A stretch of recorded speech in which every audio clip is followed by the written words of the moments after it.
It never ceases to amaze me how quickly we pack up Christmas.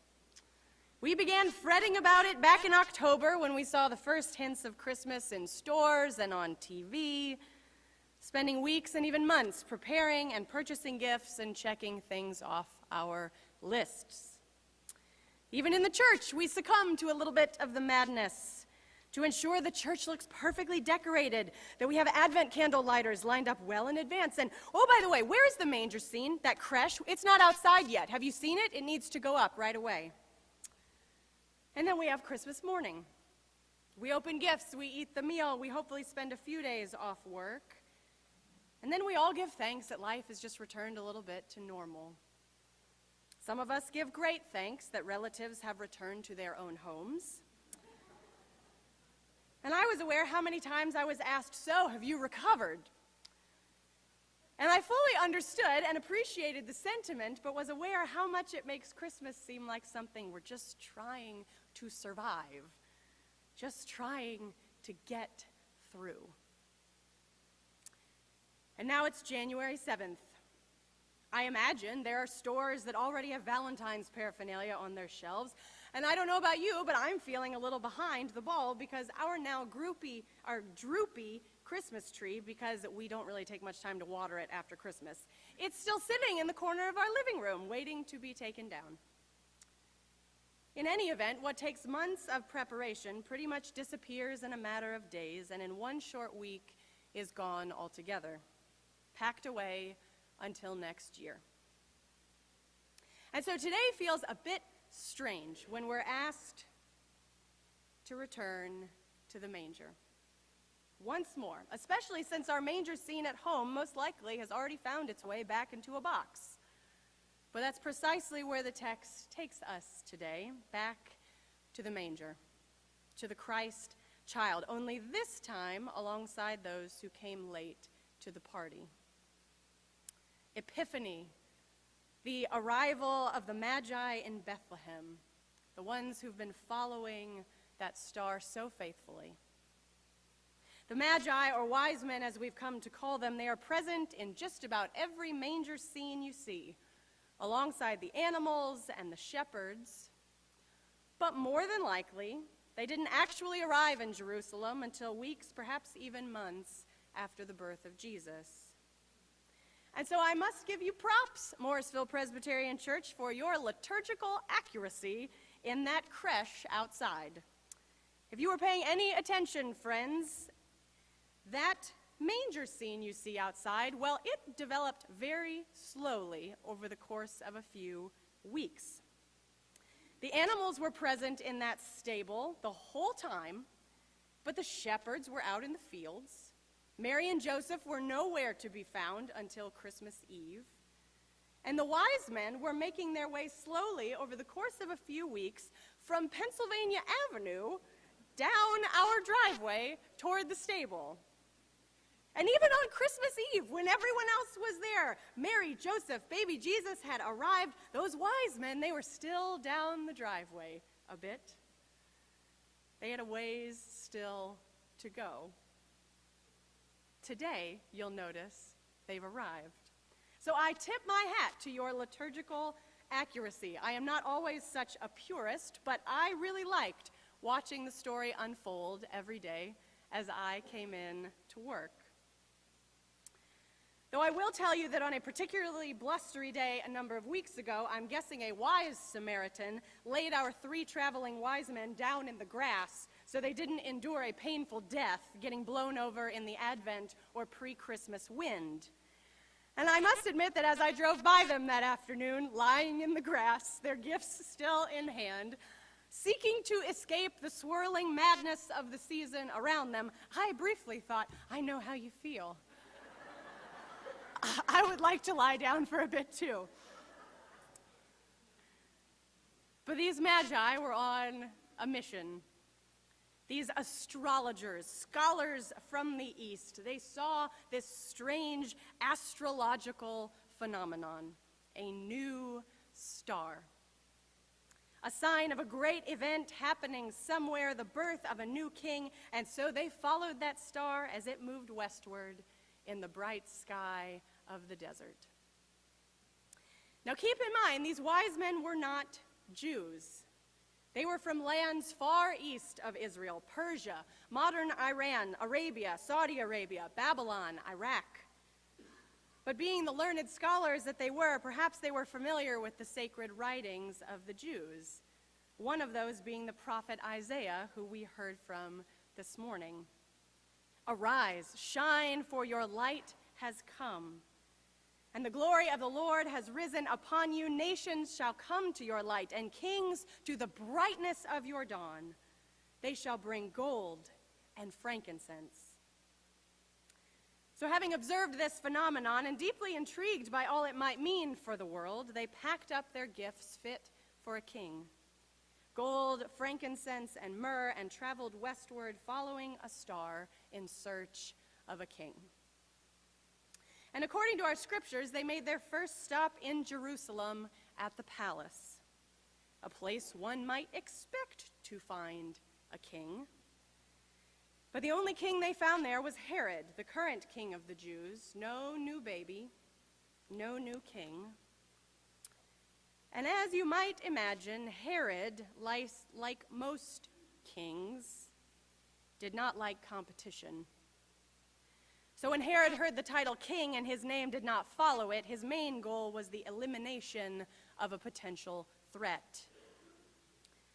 In an effort to target his strike, Herod called together all of his chief priests and scribes to see if these three wise men who had arrived on their doorstep were actually worth their salt. And he asked his most trusted advisors where this Messiah was to be born. Walter Brueggemann imagines Herod's scholars coming together and concluding, well, these wise men from the east, they're off by about 9 miles because they've read the wrong text. Isaiah 60, the arise, shine text, it's not about the Messiah. The place where they should be looking is in the prophet Micah. Micah, who wrote, "Now you, O Bethlehem, from you shall come forth one who is to rule Israel." As John Buchanan writes, so they're looking in the wrong place. A royal palace in Jerusalem when they should be in a dusty, nondescript little town. They're 9 miles off. 9 miles off, which I imagine isn't hard to do when you're following something way up in the sky. And after all, they're looking for a king. Wouldn't their first stop naturally be the palace? But anyway, having heard from his advisors, Herod sends these wise men down the 9-mile road to Bethlehem with instructions to return with information about where he, Herod, might find the child so that he too can come to worship the child. Which is perhaps one of the most cynical statements in the Bible. Herod is a cruel dictator.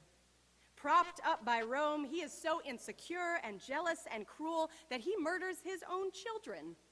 When Caesar Augustus hears about him, he will remark that he'd rather be Herod's pig than his son, which is probably why the Magi did not return to Herod, but rather went home by another road.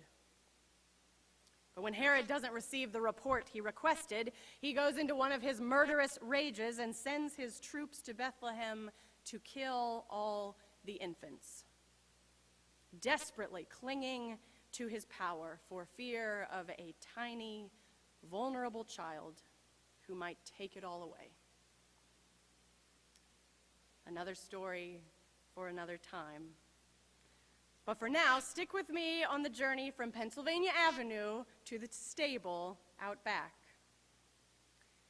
The more I've watched those wise men slowly journey down our driveway and still be journeying even after the Christmas fanfare, the more I've wondered what it must have been like to be late to the party and learn that even once they arrived, they weren't there yet. Because the real king they were searching for was a tiny little baby in a nondescript town 9 miles from anything important. 9 miles. Just 9 miles. It doesn't seem like much, but boy, it can make a world of difference. When you're about 9 miles off, you might aim for Princeton and end up in Trenton. You might aim for a fancy 5-star restaurant in Philadelphia and end up in Camden. Heck, even if you were only 1 mile off, you could be aiming for our church parking lot and end up right across the river. Those 9 miles make a world of difference. They were the difference between a nondescript town with a drafty stable and the comfort and luxury of satins and silks in a palace nursery. And keep in mind, these were foreign dignitaries who arrived in Jerusalem, scholars, men who upon arrival got an immediate audience with the king.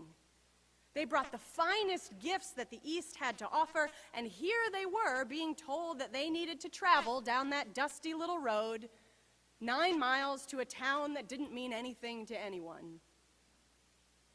It's a little bit astonishing at that point that they didn't pick up what they'd brought and said, okay, well, that's not exactly what we had in mind. We'll head back home. After all, they had gifts fit for a king. They had probably traveled months and months and came from foreign lands, but they didn't stop to wonder, is it worth it?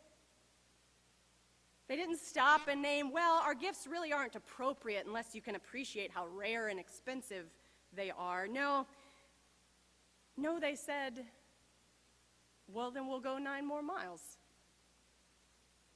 We'll go 9 more miles because apparently that's where God's supposed to be. God did not choose a palace. God chose a stable. God did not choose to come into the world in power. God chose to come into the world as a vulnerable, tiny child. God did not choose a queen lavished in silk to be the mother of God. God chose a single, poor peasant girl with nothing else to her name. God did not choose the pomp and circumstance of the city of Jerusalem. God chose a tiny, nondescript town 9 miles down the road. And it makes sense, I guess. After all, if we know anything about the life of Jesus, he seemed to live and preach and heal and teach in whatever was 9 miles down the road from anything of real importance. In the company he kept, in the people he embraced, in the meals he shared. In all of this, we see the heart of God moving to the margins, dwelling in the powerless, dwelling in the unexpected, choosing the barn 9 miles down the road rather than the comfort and luxury of a palace nursery. And when they arrived, they were overwhelmed with joy, and they knelt to worship the living God.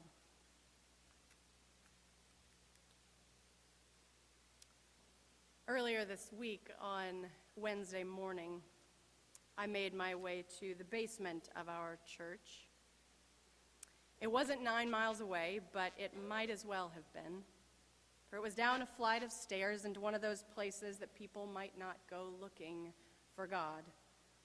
After all, who goes to find God in a basement when there's a beautiful sanctuary upstairs? I accompanied several folks as they shopped for food in our food center, where there are no reservations and no preference given to people who have any power. All are welcome. And if you're as lucky as I was, you meet people like Lily down there. Lily and I walked and talked as she picked out potatoes and apples from the abundance that had been donated to our food center that day. Lily told me how grateful and blessed she was more times than I could count. It made me wonder why I'm not always aware of how blessed I am, why I don't express my gratitude the way that she did. I asked her about her Christmas, and she told me that the best part was seeing her nephew's face when he opened presents on Christmas morning. It wasn't much, but we're so blessed, she said again. She told me that on a couple occasions leading up to Christmas, she'd been offered gift cards to help buy more gifts for her nephew and for the rest of her family. But each time she refused them. I just couldn't do it. I couldn't look myself in the mirror if I had. Because there was someone else who needed those far more than we did. We are so blessed. God has been so good to us. Someone else needed them far more than I did.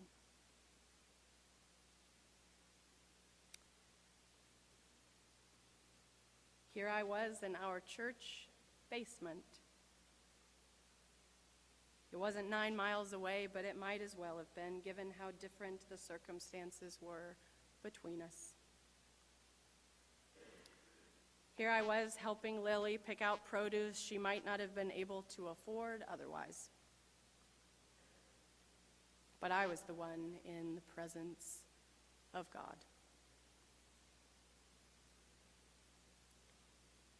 And when they arrived in that town 9 miles down the road, they were overwhelmed with joy, and they knelt to worship the living God. 9 miles. Just 9 miles off. But that 9 miles, sometimes that 1 mile, and occasionally even a flight of stairs, can make all the difference. God is calling us in this ancient Epiphany story to follow the Magi's lead and to travel the extra 9 miles, not asking, is it worth it? Not asking, will my gifts be appreciated, but just going. Going because that's where God is. Friends, let's not pack up the decorations too quickly. There's still a lot happening 9 miles down the road. And God really doesn't want us to miss it. In the name of the Father, and the Son, and the Holy Spirit. Amen.